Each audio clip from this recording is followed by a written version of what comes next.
Coucou tout le monde! On se retrouve pour une nouvelle vidéo et comme je vous ai dit la dernière fois, c'est une nouvelle pile à lire et il s'agit de celle pour le Greek Mythology Books Challenge qui est organisé par la chaîne Kimi Collection dont je vous mettrai l'adresse en barre d'infos pour sa vidéo explicative du challenge 2023.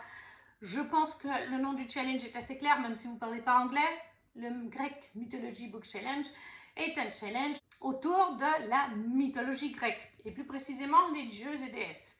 La première édition était sur ces derniers, et pour cette seconde édition, Kimi a choisi les demi-dieux et déesses. Et il aura lieu du 15 septembre au 31 octobre, soit un mois et demi, et c'est vraiment parfait, parce que Kimi a fait sa vidéo mercredi, je crois. Oui, c'est mercredi, donc on était le 6, hein, si je ne me trompe pas. Et il commence une dizaine de jours plus tard, ça laisse vraiment le temps de faire sa pile à lire, le temps de filmer la vidéo, de monter, c'est parfait. Cette année, son challenge se compose à nouveau de 10 catégories, mais Kimi a mis une petite catégorie bonus. Ce que j'apprécie aussi avec son challenge, c'est qu'on a le nom des déesses, enfin demi-déesses et demi-dieux, mais Kimi nous explique aussi de quoi ils étaient réputés, quels étaient leurs domaines dans la mythologie. Pour ce challenge, j'ai mis des livres différents du Pumpkin. Je crois qu'il y a un seul, non, il y en a deux. Il y a deux livres qui se retrouvent dans les deux challenges, mais c'est tout.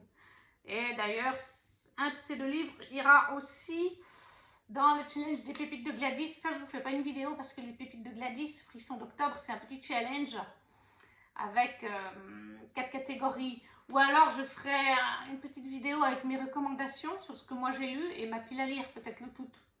C'est possible, je verrai. Donc, on commence tout de suite avec la première catégorie qui est Circé, qui était une puissante sorcière. Et les mots-clés pour cette catégorie sont Halloween et Spooky. Et pour cette catégorie, c'est un e-book que je vais lire. C'est celui que j'ai mis aussi pour le pack, puisqu'il s'agit de All Souls, le tome 2 de Deborah Harkness. Je sais que Kimi, d'ailleurs, c'est grâce à elle que j'ai découvert cette saga, parce qu'elle a lu le tome 1. Je ne sais pas si elle a continué la saga, mais je sais qu'elle avait adoré le tome 1. Et moi, je l'avais lu, comme je vous ai dit dans la vidéo du pack. Le tome 1, j'ai eu pour le Frisson d'octobre de Les Pépites de Gladys, il y a donc une année en arrière. La saga de All Souls est parue chez Le Livre de Poche, en tout cas physiquement. Comme je vous dis, moi je vais le lire en e-book. Pour ce tome 2, les mots-clés, c'est donc voyage dans le temps, amour, alchimiste, magie, sorcière, 16e siècle. Pour résumer le tome 1, on suit en fait Gianna, qui est une jeune femme, qui est en fait une sorcière. Une sorcière très puissante, d'une branche très puissante, une des dernières de sa famille. Mais suite à certains événements, elle a un peu renié la magie. Elle ne veut plus être dans ce monde-là. Elle l'utilise des fois avec parcimonie, mais elle ne veut plus rien avoir à faire avec les sorcières, les vampires, tout ça.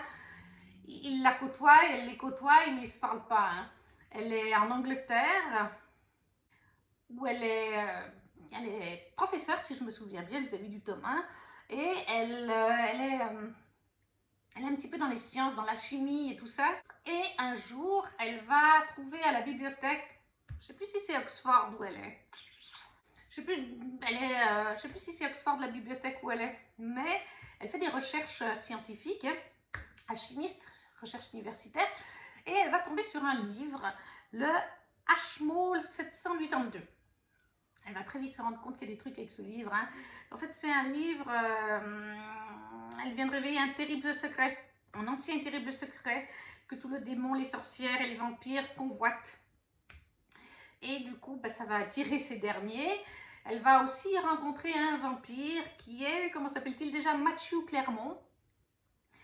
Voilà, je ne vais pas vous en dire plus sur lui, vous verrez bien, est-ce qu'il est gentil, est-ce qu'il est méchant, est-ce qu'il est entre deux.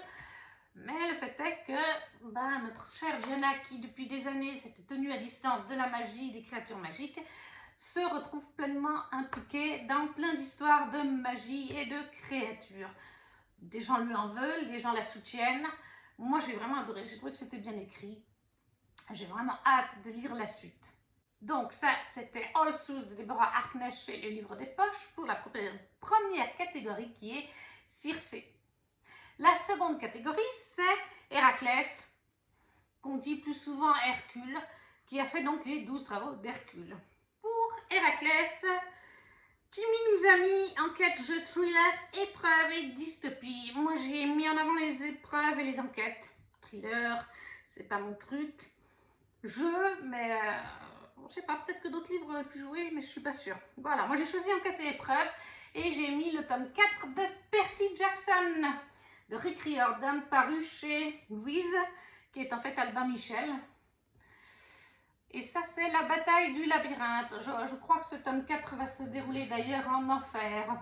Donc, épreuve et enquête, on est totalement dedans, puisque dans chaque tome, il y a vraiment ce côté enquête et des épreuves. Ils partent à différents coins d'Amérique, ils doivent chercher des personnages, il y a plein de créatures mythologiques, grecques.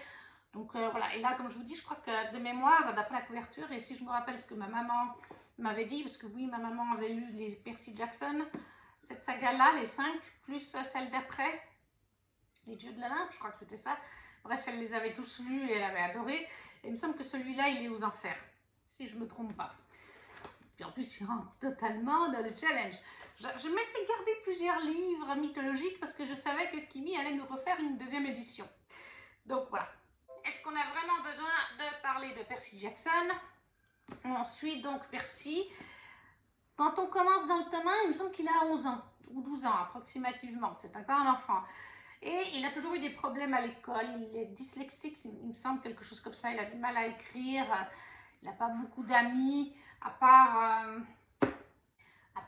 Grover, voilà, qui n'est pas très apprécié non plus, mais qui s'entend bien avec Percy par contre. Mais très vite, on va se rendre compte, enfin Percy va se rendre compte qu'il y a des trucs bizarres qui lui arrivent dans l'école où il est, à lui et à Grover, mais surtout à lui. Et en fait, il va se rendre compte qu'il est le fils d'un dieu. Il découvre qu'il est un sang-mêlé, comme on appelle ça, c'est-à-dire que sa mère a eu une histoire avec un dieu de l'Olympe, un des fondateurs. Mais en général, les enfants, ils sont pleins dans cette situation. Ils finissent par atterrir au camp des sang-mêlés, qui est quelque part en Amérique. Il y en a plusieurs, mais nous, on se concentre sur celui où va Percy en Amérique, mais je crois qu'il y en a ailleurs dans le monde. Et en fait, eh bien, voilà, ces dieux copulent des fois avec des humains ou des humaines et engendrent des sang-mêlés qui vont dans ces camps pour se former, un peu comme Hercule, un peu comme d'autres personnages justement, enfants de Dieu. Quand ils arrivent là-bas, en général, ils ne savent pas qui est forcément leur parent. Et c'est le cas de Percy, mais on va très vite découvrir Percy est le fils de Poséidon. Voilà, un des 3 premiers dieux, un des dieux suprêmes. Et normalement, les 3 dieux, Hadès, Poséidon et Zeus, n'ont plus eu d'enfants depuis des centaines d'années. Parce que comme c'est les premiers, ça crée quelques soucis. Et puis il y a une prophétie, bref. Il se passe plein de choses. Mais voilà, on a vraiment l'aspect mythologique qui est développé. Ça reste du jeunesse, hein, donc c'est... il y a de l'humour, c'est pas hyper sérieux, c'est des fois un peu déjanté, hein, ça va loin des fois, mais c'est une super bonne lecture. Moi j'adore lire 1 ou 2 tomes par année, et là j'aimerais bien quand même finir, parce que depuis 2020 que j'ai commencé cette saga, j'en suis qu'au tome 4. Donc pour la deuxième catégorie qui est Héraclès, Percy Jackson, le tome 4 de Rick Riordan chez Albin Michel. En troisième catégorie, nous avons Médée, qui est une magicienne, avec un mot-clé imaginaire avec de la magie, pouvoir, créature surnaturelle. Alors là, je ne suis pas sûre de moi. J'ai souligné tous les mots-clés. Je pense que ça peut rentrer. Mais j'en suis pas sûre parce que sur Booknode, quand on cherche les thématiques, on n'a pas vraiment ces thématiques-là qui sont abordées et on n'a pas vraiment les créatures mythologiques. Donc j'espère que ça rentrera. Mais j'ai cherché aussi sur Internet et j'ai trouvé un avis. Je sais plus, je crois que c'est sur Babelio ou Goodreads, quelque chose comme ça. Une personne l'aurait lu. Je pense que c'est possible parce qu'en SP, ils envoient avant les sorties officielles. Et du coup, cette personne parlait de créatures mythologiques. Donc dans ce cas-là, créatures surnaturelles, on rentrerait dedans. Il s'agit de la dernière Amazone de Estelle Faé qui va sortir le 13 septembre. Voilà. Et idéalement, j'aimerais le prendre en fait en e-book si c'est possible. Je sais pas, j'espère qu'il sort aussi pendant... c'est 1 mois et demi que dure le challenge, mais quand j'ai vu...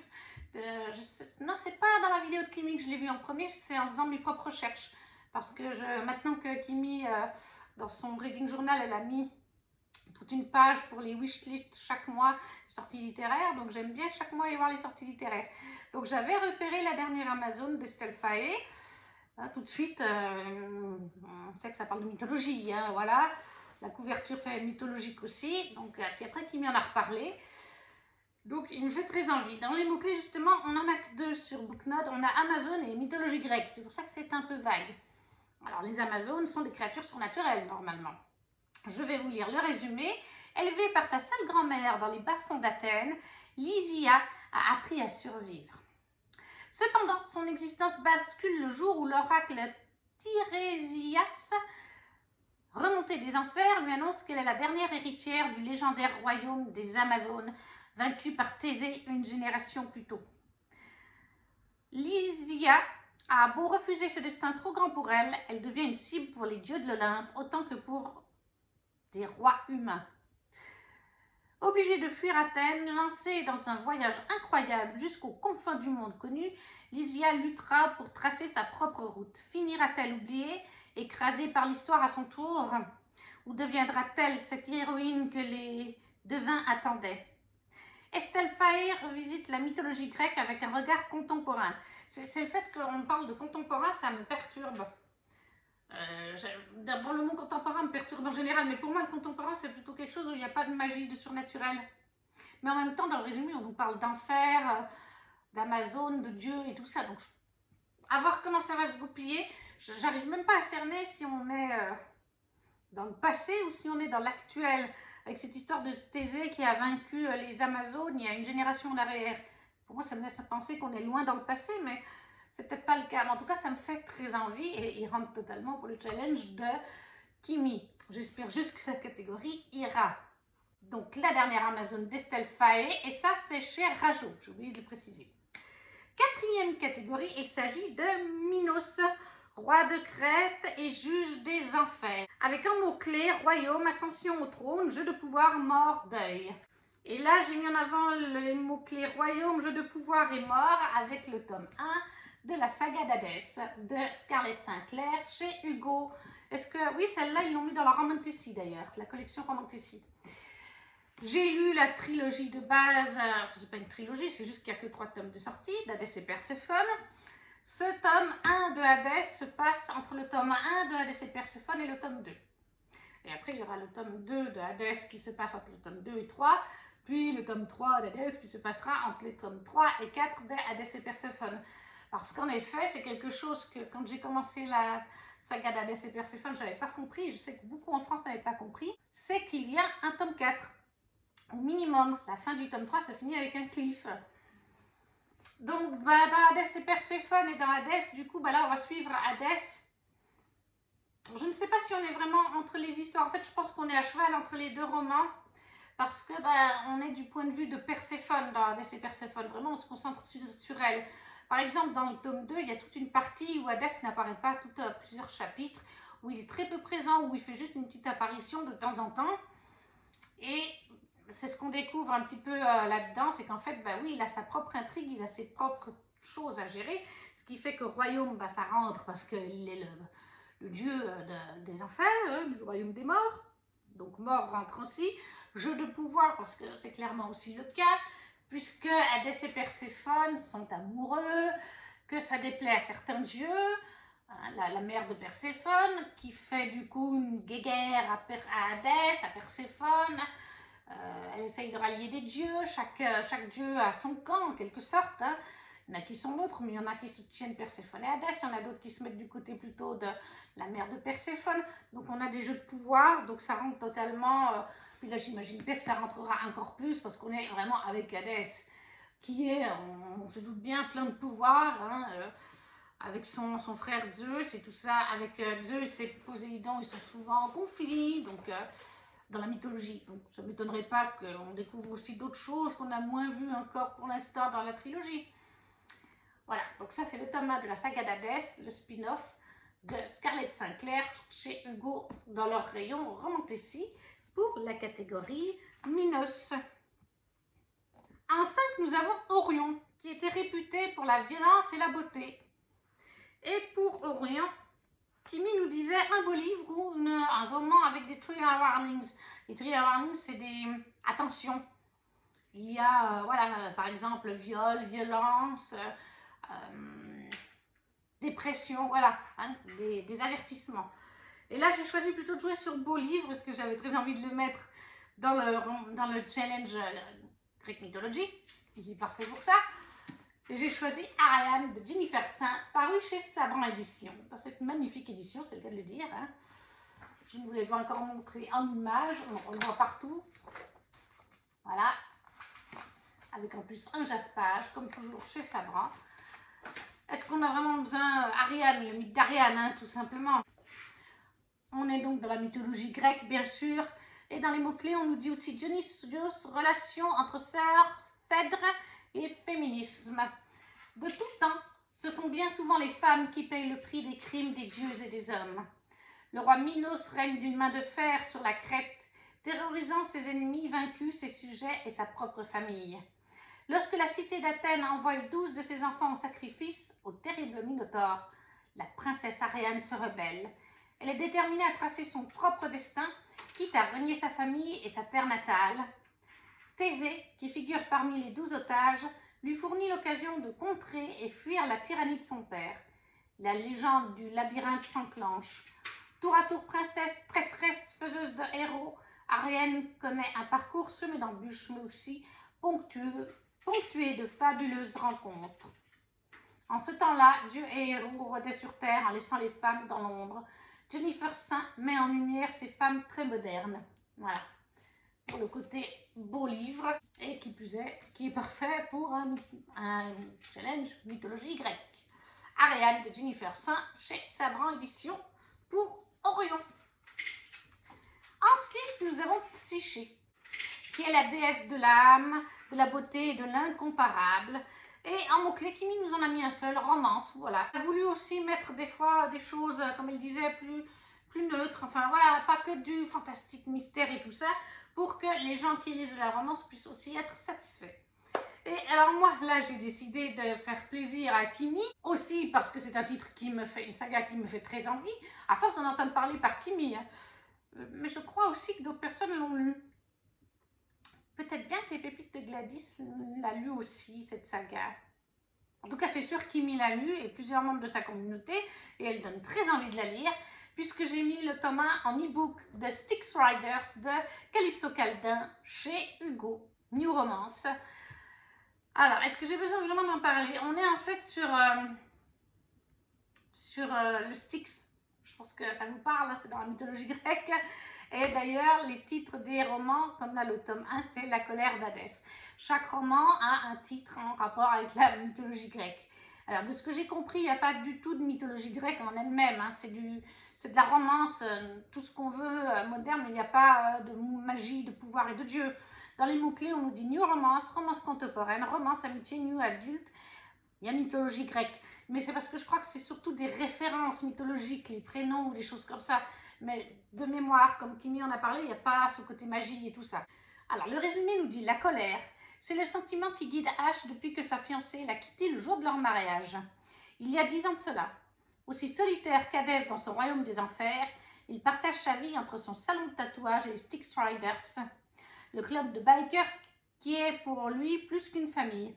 Sergent d'armes en son sein, il laisse libre cours à sa rage pour mettre au pas les ennemis du MC. Mais tout change le jour où Eden apparaît dans son existence. Elle-même fille de biker, la pétillante fleuriste dégage une joie de vivre qui perce aussitôt les défenses d'Ash, ramenant enfin la lumière dans son monde obscur. Pour elle, parviendra-t-il à trouver le chemin de l'apaisement? Voilà, je vous dis, il y a des références, des petits clins d'œil à la mythologie, mais on est dans de la romance contemporaine comme c'est marqué dans les mots-clés. Kimi en parle avec tellement de bien que ça donne forcément envie. Et puis bon, une petite romance de temps en temps, ça fait toujours du bien. Donc pour la catégorie psyché, Styx Riders, le tome 1 de Calypso Caldin chez Hugo New Romance. Et en numéro 7, c'est la catégorie Achille. La guerre de Troie, hein, forcément, je crois que c'est hyper connu. Et un mot-clé nous a mis guerre, combat et se battre pour quelque chose ou quelqu'un. Donc là, ça a été plus que facile. Le nom de la catégorie en lui-même m'a suffi. J'ai mis le chant d'Achille de Madeleine Miller chez Pocket. C'est pas plus compliqué, hein, ça rentre, Achille. Se battre pour quelque chose ou quelqu'un, la guerre, le combat, guerre de Troie, tout y est. Hein, voilà. Ça fait un moment que je l'ai dans ma palle et que j'ai un petit peu peur d'y aller. parce qu'on connaît l'histoire d'Achille. Hein, c'est une histoire qui ne finit pas bien. Les mots-clés, c'est romance, mythologie grecque, mythologie, homosexualité, amour et guerre. On va en suivre l'histoire d'Achille, mais surtout l'histoire d'Achille et de Patrocle. On nous dit ce ne sont encore que des enfants. Patrocle est aussi chétif et maladroit qu'Achille et solitaire, puissant, promis à la gloire des immortels. Mais grandissant côte à côte, un lien se tisse entre ces deux êtres si dissemblables. Quant à l'appel du roi Agamemnon, les jeunes princes se joignent au siège de Troie. La sagesse de l'un et la colère de l'autre pourraient bien faire dévier le cours de la guerre, au risque de faire mentir l'Olympe et ses oracles. Voilà. Mais voilà, ça fait un moment que je l'ai dans ma pile à lire, mais il me fait très peur parce que je sais qu'il est triste. Voilà, donc on est sur une relation homosexuelle, hein, MM, relation entre hommes. Et en plus, bah, c'est très bien, voilà, je l'avais gardé, je me suis dit je le lirai justement de toute façon dans le Greek Mythology Book Challenge, hein, une mythologie grecque. Et en plus de ça, on me l'a mis de toute façon dans mon challenge 12 mois, 12 livres ou 12 amis, 12 livres que j'avais fait sur Instagram. Quelqu'un me l'avait mis, donc ça me force à le lire. Et double raison, ou juste une raison, c'est que c'était une lecture commune prévue sur le Discord, le coin DLC, à partir du 15 septembre. C'est moi qui ai proposé, parce que pour le mois de septembre, les filles avaient mis comme thématique de proposer des livres LGBT. Donc ça tombait très bien, puisqu'en plus, je me l'étais mis pour le mois de septembre, en plein, parce que je savais que le Greek Mythology Challenge commencerait en septembre. Kimi avait dit qu'il reviendrait à la même période. Donc quand j'avais fait ma palle en décembre ou janvier, là du 12 mois, 12 amis, j'avais mis exprès dans cette zone-là. Donc voilà, 3 pierres un coup. Et je ne sais pas si c'est même 4 pierres un coup, parce que je ne sais pas, il me semble bien, je ne vais pas dire de bêtises, que ça va être une des lectures communes chez Livromancienne. Je vous dis ça tout de suite, je regarde sur son Twitch, sur son Discord. C'est bien ça. J'ai vérifié, Livromancienne sur son Discord va aussi faire une LC du Chant d'Achille à partir de lundi, donc dans 2 jours. Donc ça tombe approximativement dans les mêmes zones les uns des autres, les 2 LC. Donc c'est vraiment parfait. Peut-être que Livromancienne commence 1 ou 2 jours avant, peut-être, parce que nous, je crois que c'est le 15. Mais c'est pas grave, parce qu'après, on peut aller à son rythme. Dans tous ces salons Discord, en général, on peut aller à notre rythme, même si on a un peu de retard sur les autres. Bon, c'est dommage, on ne peut pas partager le découpage du jour, mais c'est vraiment pas un souci. Donc voilà. Pour la catégorie Achille, le Chant d'Achille d'Adeline Miller chez Pocket. En catégorie 8, déjà, nous avons Dionysos, qui est le dieu du vin, de la fête, de la nature régénérée. Et là, Kimi nous propose en mot-clé tester un nouveau genre, young adulte ou écologie. Alors, écologie, j'aurais eu Tiziri, mais j'ai terminé. Alors, oui, il y a Kael qui va sortir d'Alexandre Delis. Le souci, c'est que le challenge se finit le 31 octobre. Et Plume Blanche annonce une livraison du pack 2024, parce que j'ai pris le pack, vous l'aurez en vidéo bien sûr. Il l'annonce pour fin octobre. Donc, si le pack arrive le 31 octobre, je n'arriverai pas à lire Kael en un seul jour, c'est pas possible. Donc voilà, écologie, j'avais pas grand chose. Tester un nouveau genre, il y a vraiment des genres qui m'intéressent. Thriller policier, c'est pas du tout ma came.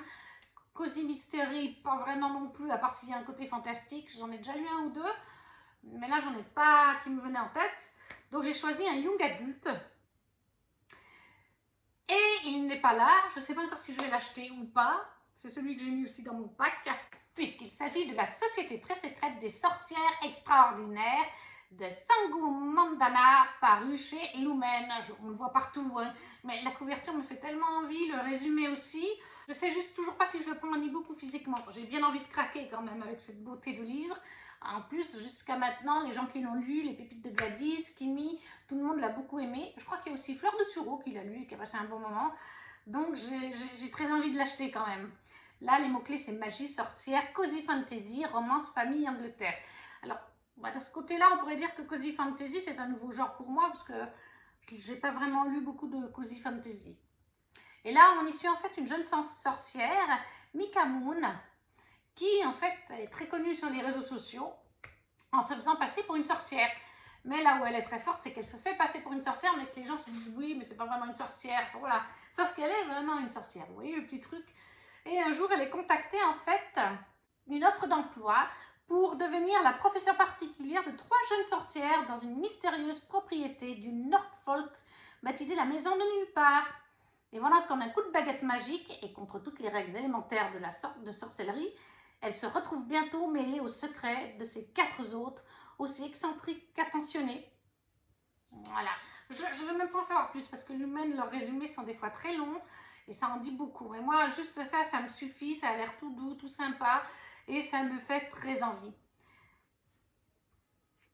Donc, pour la catégorie Dionysos, la société très secrète des sorcières extraordinaires de Sango Mandana chez Lumen Édition. On est déjà à la 9e catégorie, qui est donc Thésée, un héros légendaire. Les mots-clés, c'est lire un classique ou un livre hypé. Autant vous dire que les classiques, c'est pas du tout mon truc. Hein. À part, alors que les préjugés que j'ai lus, aucun classique me donne envie. Si, il y a un classique qui me donne envie. Notre-Dame de Paris, de Victor Hugo, en version de Benjamin Lacombe, parce que Benjamin Lacombe a fait un magnifique double ouvrage. Et si je ne me trompe pas, ça doit être comme pour Bambi, que j'ai lu et que je possède. C'est le recueil original de Bambi, c'est le livre original de l'auteur, je ne sais plus comment il s'appelle maintenant, l'auteur de Bambi. Et Benjamin Lacombe a tout illustré. Et je crois du coup que c'est pareil pour Notre-Dame de Paris, c'est vraiment le texte de Victor Hugo que Benjamin Lacombe a illustré et peut-être modernisé, ça c'est possible. Mais voilà, c'est le seul roman qui me ferait envie. Sauf que quand je regarde actuellement sur Amazon pour me prendre Notre-Dame de Paris de Benjamin Lacombe avec de Victor Hugo, je crois qu'il est de 300 €, quelque chose comme ça, le coffret. Je pense qu'il ne doit plus être produit en fait. Il faut que je regarde un petit peu plus près. Voilà, le seul classique qui aurait été. Donc du coup, moi je me suis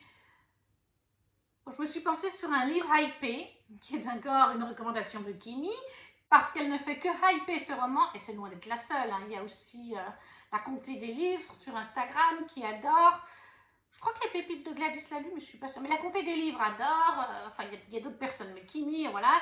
C'est les McCoy, le tome 1, L'ogre et le chardon de Alexiane Thiel, paru là aussi chez Hugo New Romance. Dans les mots-clés pour les McCoy, c'est romance, Écosse, tradition, vengeance, romance contemporaine et action. Je sais qu'on est en Écosse avec les clans écossais. Alors, c'est dans notre monde actuel, dans notre société actuelle, mais les clans écossais existent encore. Ça diffère très légèrement de comment c'est actuellement. Les clans écossais existent encore, ils ont encore leur loi clanique, etc. Et on va suivre des jeunes gens dans ces clans. Et si les clans d'Écosse n'avaient jamais disparu? Et s'ils continuaient à diriger les Highlands à l'insu du reste du monde? Quand Phèdre arrive à Édimbourg pour respecter les dernières volontés de son père, elle se retrouve malgré elle entraînée dans ce monde de clans et de querelles sanglantes qui lui est inconnu. Recueillie par le fougueux et irascible Caleb, chef du clan McCoy, elle se relève bientôt à être une pièce maîtresse sur l'échiquier du pouvoir. Voilà. Encore une fois, Kimi, la Comté des livres, elles ont adoré, elles me mettent la hype, et de toute façon, c'est une saga qui a la hype, on en entend beaucoup parler, donc ça rentre totalement dans les critères de Kimi. Pour la catégorie de Thésée, les McCoy, le tome 1 d'Alexiane Thiel chez Hugo New Roman. Et on est déjà à la catégorie 10 avec Orphée, qui est poète et musicien, bien sûr. Donc là, Kimi nous a mis 3 mots-clés. Rédaction sous forme de vers, poésie ou art. Alors, au début, quand elle a commencé la catégorie, j'étais là, Kimi, poésie, rédaction en vers, sous forme de vers, ce n'est pas du tout mon truc. Là, je sèche. Et puis après, elle a dit art. Donc, j'étais soulagée. Mais j'ai quand même cherché. Au début, je me disais, mais qu'est-ce que je peux bien mettre dans art? Il m'en venait en tête, mais que je ne possède pas, comme God of Men, que j'ai très envie de lire, mais je n'ai pas les moyens d'acheter pour l'instant, et je veux les livres physiquement parce qu'ils sont beaux. Et puis j'ai fini par faire tilt, parce qu'il est dans la palle depuis un moment. Enchantment of Revenge de Margaret Rogerson chez Big Bang, dans cette magnifique édition féerique, qu'on a souvent vu passer partout. On est totalement dedans, puisque je sais que le personnage féminin est une peintre. Et dans les mots-clés, nous avons fantaisie, faille, romance, peinture, art, magie. Donc, on est totalement dedans. De mémoire, il me semble qu'on parle donc de Isobel, qui est une jeune peintre. humaine qui vit dans la partie humaine des royaumes. Et il me semble qu'un prince faé ou un roi faé va faire appel à elle pour faire son portrait, ou un faé au placé, tout du moins. Parce que les faés ne sont pas doués pour l'art, la peinture et tout ça. Sauf qu'Isobel, en faisant son portrait, va commettre un impair. Elle va mettre le prince dans une position difficile qui pourrait bien lui coûter la vie. Je ne vois pas comment en faisant une peinture on peut faire ça, mais bon bref. Furieux, Corneille, il s'appelle, l'entraîne sur les terres des Faé pour comparaître devant un tribunal. Un voyage périlleux où cernés d'ennemis, ils seront contraints de s'en remettre l'un à l'autre pour survivre, au risque de voir naître entre eux un sentiment plus dangereux encore. Donc voilà. Et au moins ça me permet d'enfin le sortir de ma pile à lire. C'est le seul, non, c'est pas le seul Margaret Rogerson que j'ai pas lu, pardon. Parce que j'ai lu Vespertine en e-book et j'ai lu en physique Sorcery of Thorns, mais il me reste celui-là et Thorn Manors. Mais Thorn Manors, je vais le garder, je pense, pour l'hiver parce qu'il me semble que Nina a dit qu'il y avait de la neige. Et donc voilà, pour Orphée, pour la catégorie art, Enchantment of Provence de Margaret Rogerson chez Big Bang rentre très bien là-dedans. Et la dernière catégorie, c'est en fait une catégorie bonus que Kimi a voulu mettre. Un hommage à la saga Witch and Gods de Livestone, que j'ai d'ailleurs en cours, mais que j'ai pas mis dans ce challenge parce que je les lis physiquement et j'ai pas le budget jusqu'à fin octobre pour continuer. Je suis au tome 2. Donc elle a nommé la catégorie Ella en hommage à l'héroïne du tome 1, qui est une sorcière sans don. Et là, on a donc les mots-clés contemporains ancrés dans la réalité. Pas forcément donc une romance, hein, ça peut être vraiment quelque chose comme les 7 sœurs de Lucinda Riley. Bon, il y a de la romance quand même, mais c'est pas central. Voilà, quelque chose qui est ancré dans notre réalité, qui n'a pas de magie, rien du tout, quelque chose de réel, quoi, tout simplement. Et là, je dis, tant mieux, parce que j'avais envie de me lancer dans cette saga très hypée aussi. Il me semble que Kimi l'a lu aussi. Les Pépites de Gladys en est au tome 4. J'ai mis Campus Drivers, le tome 1 de C.S. Quill, paru chez Hugo New-Roman. J'ai les 2 premiers tomes en format poche, donc il serait peut-être temps que je m'y mette. Ça fait des mois que je dis que je vais les commencer et que je ne les commence pas.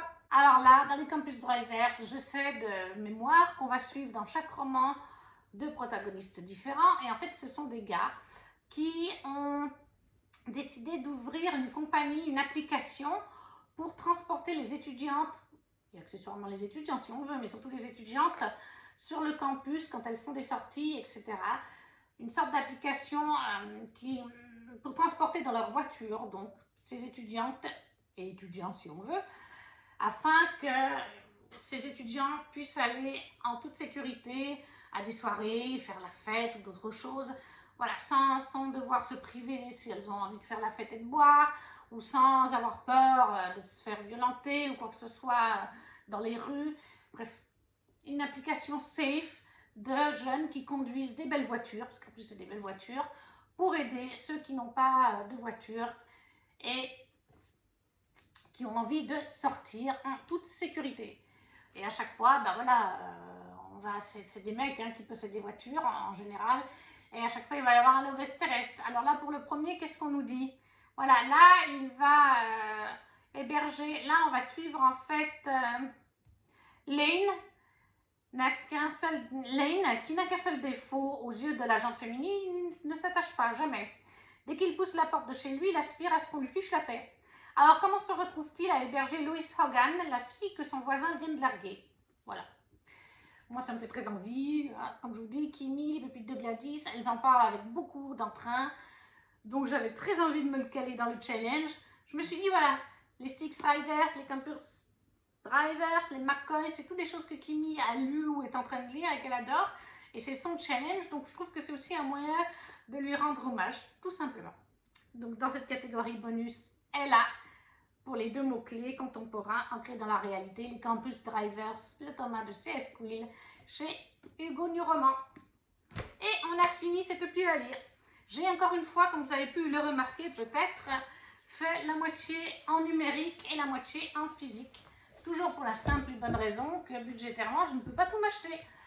Voilà, donc surtout jusqu'à fin octobre. Après fin octobre, ça ira un peu mieux. Je pourrais prendre 2-3 livres en plus chaque mois et plus facilement débrocher aussi. Parce que c'est important, il n'y a pas que les beaux livres à prendre. Je trouve que voilà, c'est un sujet qu'Elena a abordé là dans un dans des stories sur Instagram suite à la fermeture de la maison d'édition ActuSF, les beaux livres, les auteurs, autrices français, tout ça.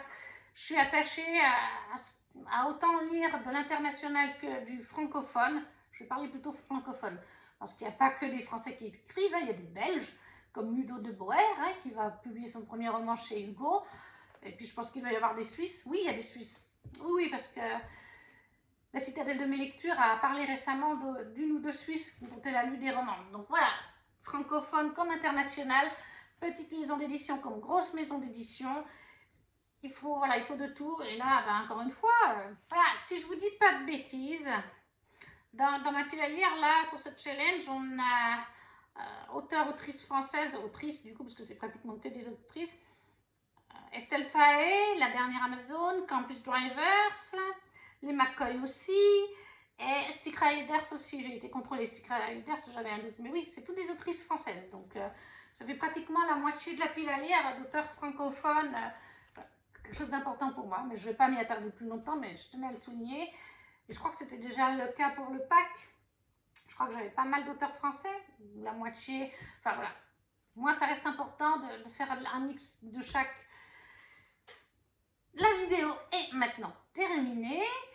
Comme je vous ai dit, normalement au niveau pile à lire c'est terminé, à moins que j'en fasse une pour le challenge de les pépites de Gladys, mais comme il n'y a que 4 catégories, si je fais une pile à lire, ce sera peut-être aussi des recommandations qui vont avec ces catégories pour la saison. Peut-être que après ça va être des romans que tout le monde connaît, mais on ne sait jamais, ça peut vous aiguiller. N'hésitez pas à me dire en commentaire si vous participez à ce challenge, à laisser votre lien, ou sinon à me dire, voilà, j'irai voir sur votre chaîne YouTube, si vous en avez une bien sûr. Sinon, à me dire ce que vous avez mis dans votre pile à lire, si vous avez déjà lu ces livres ou s'ils vous font envie. Si vous ne savez pas quoi dire, comme d'habitude, un petit smiley, ça fait toujours plaisir, ça aide pour les statistiques, comme on le sait. Si vous n'êtes pas encore abonné, abonnez-vous. Partagez aussi la vidéo et nous, on se retrouve très vite. Ciao, ciao!